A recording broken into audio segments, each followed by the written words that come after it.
Assalamualaikum warahmatullahi wabarakatuh. Alhamdulillahirabbil alamin wa bihi nasta'in wa ala umuri dunya waddin. Salatu wassalamu alal asrafil anbiya'i wal mursalin sayyidina wa maulana Muhammadin wa ala alihi wa sahbihi ajma'in. Rabbis rahli sadri wa yassirli amri wahlul 'uqdatam min lisani yafqahu qawli. Amma ba'd. Alhamdulillah, para jamaah dan sahabat QIA TV yang dimuliakan oleh Allah. Pada kesempatan kali ini, saya akan menyampaikan 3 buah hadis. 3 buah hadis ini akan menjadi pilar utama ekonomi Islam. Kalau sahabat QIA TV mengikuti 3 hadis ini, maka insya Allah ekonomi Islam akan berjaya kembali di dunia.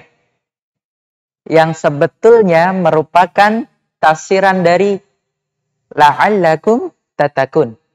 Ya ayyuhalladzina amanu kutiba alaikumusiyam kama kutiba alal ladzina min qablikum la'allakum tattaqun. La'allakum tattaqun ini bisa ditafsirkan, bisa kita jelaskan dengan 3 hadis. 3 hadis inilah kalau kita kembangkan dalam ekonomi Islam, maka ekonomi Islam akan kembali berjaya.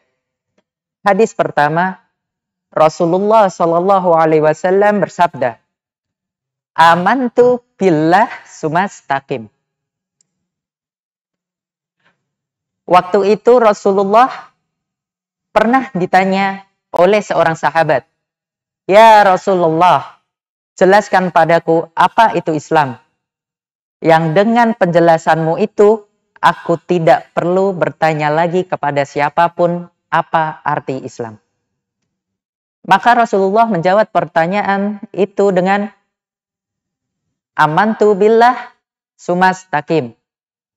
Berimanlah kepada Allah dan jujurlah pada imanmu. Ini hadis pertama yang menjadi pegangan kita kalau mau mengembangkan ekonomi Islam. Hadis pertama ini juga yang menjadi dasar untuk kita menjadi la'allakum tattaqun. Dilihat orang, tidak dilihat orang, kita jujur dengan keimanan kita. Itu yang kita lakukan di bulan Ramadan. Orang tahu dan enggak orang tahu, kita tetap tidak makan, tetap tidak minum. Imanan wahtisaban. Tidak peduli orang lihat kita atau tidak lihat kita. Tapi kita tahu bahwa Allah lihat kita. Hadis pertama ini juga yang menjadi dalil bagi kita untuk merasa cukup dengan yang halal saja. Sayyidina Ali bin Abi Thalib pernah berkata, jangan khawatir untuk 2 hal. Yang pertama, tidak usah khawatir dengan kematian. Dan yang kedua, jangan khawatir dengan rezeki. Jadi, apa yang mau kita khawatirkan? Karena Allah berfirman dalam hadis qudsi, tidak akan meninggal dunia anak cucu Adam sebelum jatah rizkinya dia terima. Hadis kedua, tidak cukup jika beriman tapi tidak jujur dalam iman, berarti disebut sebagai orang yang munafik. Kita tarawih banyak rakaat, khataman Quran beberapa kali, umrah Ramadan, tapi tetangga kita kelaparan, masuk surga atau tidak? Oleh karena itu Rasulullah Shallallahu Alaihi Wasallam bersabda, khairun nas anfa'uhum lin nas. Sebaik-baik manusia adalah yang paling banyak memberikan manfaat terhadap manusia lain. Apalagi ini di bulan Ramadan. yang pintu surga dibuka, pintu neraka ditutup, dan setan-setan dibelenggu. Ini namanya the means of giving. Perbanyak manfaat bagi orang lain. Yang punya rezeki, coba kirim 30 nasi box ke masjid atau ke pondok pesantren.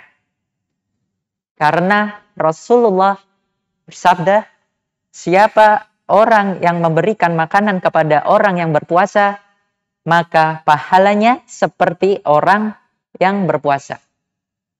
Coba bayangkan, baru 1 hari berpuasa, kita ngirim tuh 30 nasi box kepada masjid atau kepada pondok pesantren. Jadi berapa pahalanya? 30 hari plus puasa kita pada hari ini, jadi 31 hari. Langsung lebaran kita. Boleh 20. Jika tidak sanggup, boleh 10. Jika tidak sanggup, 1 gelas air mineral. Masih tidak sanggup, bisa 1 biji kurma untuk orang berpuasa. Inilah yang dinamakan the means of giving. Khairun nas anfa'uhum linnas. Selanjutnya hadis ketiga. Tidak cukup jika kita beriman dan jujur. Tapi jangan lupa ada yang ketiga. Rasulullah Shallallahu Alaihi Wasallam bersabda, "Man lam yaskurin nas, lam yaskurillah." Siapa-siapa yang tidak bisa berterima kasih kepada manusia, pada hakikatnya dia tidak bersyukur kepada Allah. Kita manusia biasa, cara Allah menolong kita dengan menggerakkan makhluk-makhluknya untuk menolong kita. Ada sebuah kisah. Seorang ahli ibadah pada peristiwa banjir zaman Nabi Nuh alaihissalam. Dia kerjaannya ibadah terus, tidak pernah tidak ibadah. Inna sholati wa nusuki wa mahyaya wa mamati lillahi rabbil alamin. Ini banjir sudah sampai lutut. Si ahli ibadah ini masih berdoa terus kepada Allah. Lalu tetangganya datang dan mengajak untuk masuk ke kapal Nabi Nuh. Namun apa kata orang tua ini? Pergilah kamu dari sini. Aku tidak butuh bantuan manapun. Hasbunallah wa ni'mal wakil, ni'man maula wa ni'man nasir. Lalu pergi tetangganya. Selanjutnya air naik lagi sampai dada. Lalu datang lagi tetangganya naik onta. Ya Syekh, ikutlah naik onta bersamaku ke kapal Nuh alaihissalam. Karena air sebentar lagi akan menghantam. Lalu apa kata dia? Pergi. Enggak perlu bantuan makhluk manapun, cukup Allah sebagai penolongku. Sungguh Allah sebaik-baik penolong. Pergilah tetangganya. Air naik lagi sampai genteng. Namun ini orang masih berdoa kepada Allah Subhanahu wa taala. Lalu datang tetangganya lagi naik sampan. Dia bilang, "Cepat naik sampan kami. Kita gabung sama kapalnya Nuh." Untuk ketiga kalinya dia mengusir pergi. Take ulang. Untuk ketiga kalinya dia mengusir pergi. Saya tidak butuh bantuan dari siapapun. Yang tadi, hasbunallah wa ni'mal wakil, ni'man maula wa ni'man nasir. Benar saja, setelah itu banjir datang tiba-tiba. Nabi Nuh berserta kaumnya selamat menggunakan kapal. Ini orang ahli ibadah meninggal dunia dibawa sama banjir. Waktu dia sudah meninggal dunia, di hadapan Allah dia protes. Mana pertolongan Allah?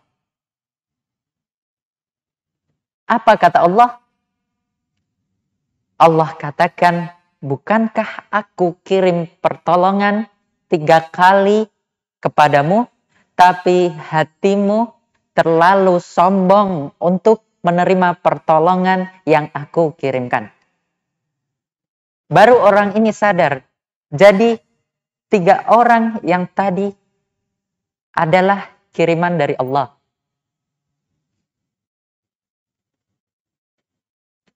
Allah mengatakan, bukankah aku yang berkuasa atas hati manusia? Bukankah aku yang berkuasa untuk menggerakkan hati manusia, memberi pertolongannya pada dirimu? Tapi hatimu terlalu keras, hatimu terlalu sombong untuk menerima pertolongan yang aku kirimkan. Maka orang ini sadar, man lam yaskurinnas lam yaskurillah. Siapa-siapa yang tidak bisa berterima kasih kepada manusia, pada hakikatnya dia tidak bersyukur kepada Allah. Oleh karena itu, jangan sia-siakan bulan Ramadan ini. Terus tingkatkan keimanan kita kepada Allah. Terus tingkatkan giving kepada manusia-manusia lain. Terus tingkatkan terima kasih kepada manusia. Fa insya Allah, setelah Ramadan ini, kita menjadi pribadi yang lebih baik. Dengan pribadi yang lebih baik itu, insya Allah kita bisa menegakkan kembali ekonomi Islam di dunia dan bisa kita buat bekal di akhirat kelak. Sekian, wabillahi taufiq wal hidayah. Assalamualaikum warahmatullahi wabarakatuh.